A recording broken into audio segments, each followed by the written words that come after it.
ఎప్పుడైనా మీ అమ్మగారి దగ్గర కూర్చొని ఇలా అడిగారా? అమ్మా, ఆరోగ్యం బాగుందా? అమ్మా, అలసిపోయావా? అమ్మా, ఏమైనా హెల్ప్ చేయమంటావా? అమ్మా, తిన్నావా? అమ్మా, నీకు ఎక్కడికైనా వెళ్ళాలనిపిస్తుందా?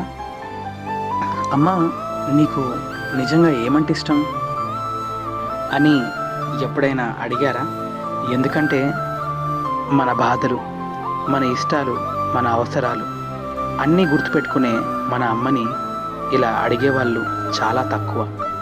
అందుకే జీవితంలో ఒక్కసారైనా అమ్మ కళ్ళల్లోకి చూసి ఇలా చెప్పండి, అమ్మా, నువ్వంటే నాకు చాలా ఇష్టం. ఈ మాట విన్నప్పుడు తన ముఖంలో కనిపించే ఆనందం మరి దేంతో పోల్చలేం.